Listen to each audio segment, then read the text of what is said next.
আমি সোমেন, আপনারা দেখছেন rising sun Indo farm YouTube channel. তো আপনারা তো জানেন যে আমার খামারের কয়লা মুরগিগুলো অলরেডি বিক্রি করে দিয়েছি, বা সব কয়লার মুরগি আমি বিক্রি করে দিয়েছি, আপনারা তো জানেন। তো এখন বিক্রি হয়ে গেছে, তো এখন আমি নতুন করে মুরগি আনবো খামারে। তো কীভাবে ঘরের জীবাণুমুক্ত করি, বা কদিন পরে মুরগি আনা উচিত, বা কীভাবে মুরগি ঘর জীবাণুমুক্ত করতে হয়, তো সেই সম্পর্কে আজকে একটা ফুল ভিডিও বানাবো। তো আপনারা দেখতে থাকুন কী কী দিয়ে জীবাণুমুক্ত করতে হয়, বা কদিন পরে মুরগি আনতে পারবেন খামারে, বা কতদিন পরে মুরগির বাচ্চা আনলে আর মুরগির বাচ্চার আগে যে খামারের রোগ ছিল সেই রোগটা হবে না। তো সম্পূর্ণ ভিডিওটি না টেনে দেখতে থাকুন। তো চলুন আজকে ভিডিওটি শুরু করা যাক। কিন্তু তার আগে চ্যানেল নতুন, চ্যানেলটি সাবস্ক্রাইব করবেন এবং ভিডিওটি ভালো লাগলে একটি লাইক করবেন। তো চলুন আজকে ভিডিওটি শুরু করা যাক।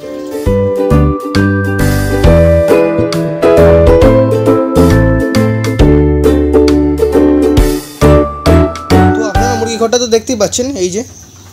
তো সম্পূর্ণ ঘরটা আমি এক সপ্তাহের মধ্যে, আগের রবিবার বিক্রি করেছি মুরগিগুলো। তো আজকে এই রবিবার এক সপ্তাহের মধ্যে মুরগি ঘর পুরো পরিষ্কার করে ফেলেছি।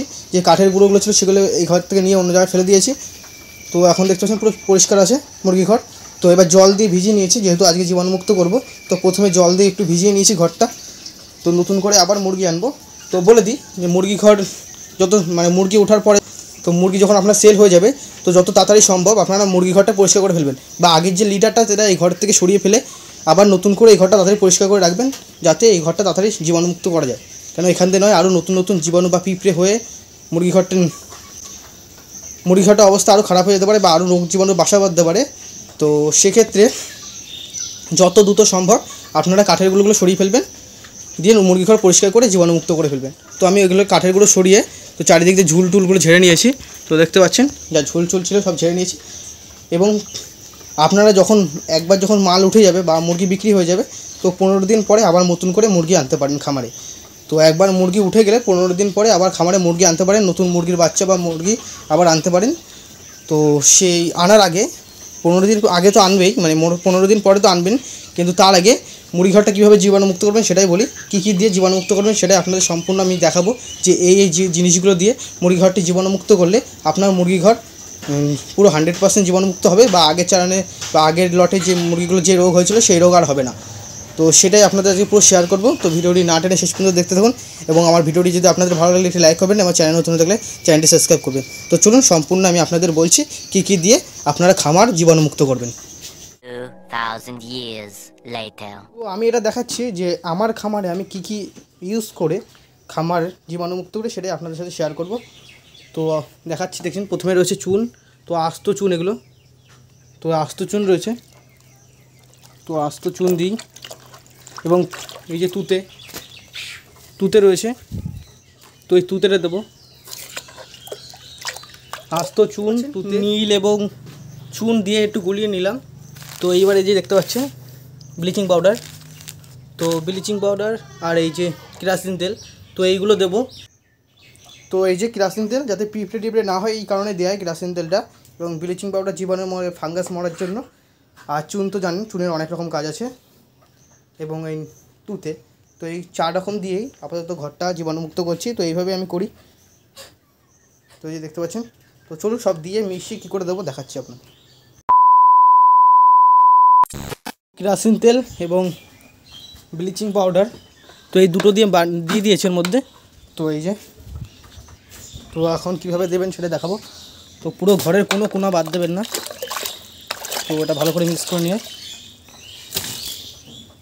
তো এইভাবে দিয়ে ছিটিয়ে দেবেন। তো এরকম করে ছিটিয়ে দেবেন ভালো করে।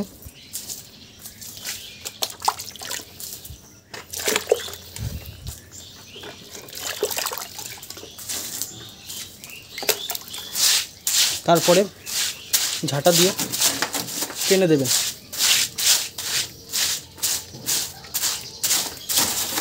তো ভালো করে ঝাঁটা দিয়ে তারপর টেনে দেবেন।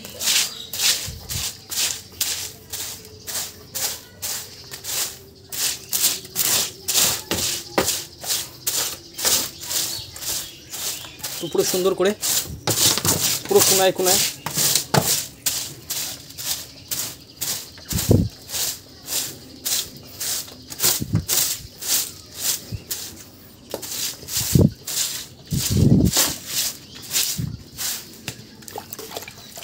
তো এরকম করে দিয়ে দেবেন।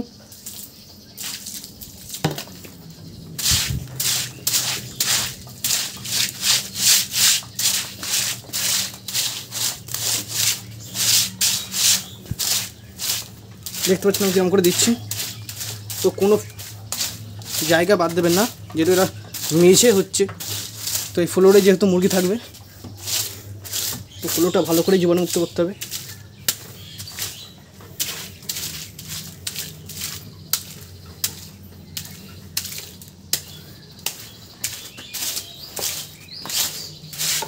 তো এইভাবে পুরো ঘরটা আমি করে নিই, তারপর আপনাদের দেখাচ্ছি।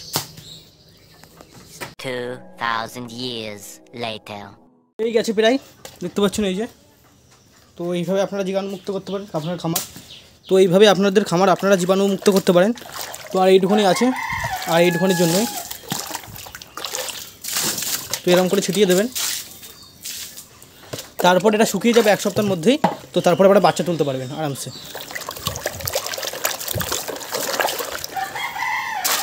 তো এইভাবে আপনারা করতে পারেন আপনার খামার জীবাণুমুক্ত, আমি যেভাবে দেখালাম। তো সেমভাবে করে আপনারা এইভাবে আপনারা আপনাদের খামার জীবাণুমুক্ত করে আমাকে জানাতে পারেন যে কেমন কী রেজাল্ট এসেছে।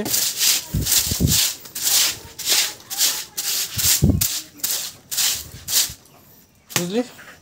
তো এই যে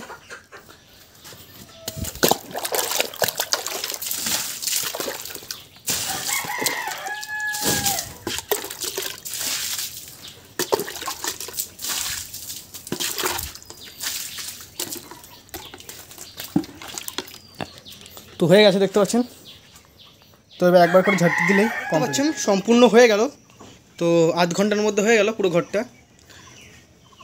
তো এরকম করে আপনারা জীবাণুমুক্ত করতে পারেন আপনাদের ঘর বা আপনাদের খামার, আপনাদের মুরগির ঘর বা খামার আপনারা এইভাবেই জীবাণুমুক্ত করতে পারেন। তো আপনাদের আজকের ভিডিওটি কেমন লাগলো অবশ্যই জানাবেন। তো ভিডিওটি ভালো লাগলে একটি লাইক করবেন এবং চ্যানেল নতুন দেখলে চ্যানেলটি সাবস্ক্রাইব করবেন। তো আজকের ভিডিওটি শেষ পর্যন্ত দেখার জন্য আপনাদের অসংখ্য ধন্যবাদ।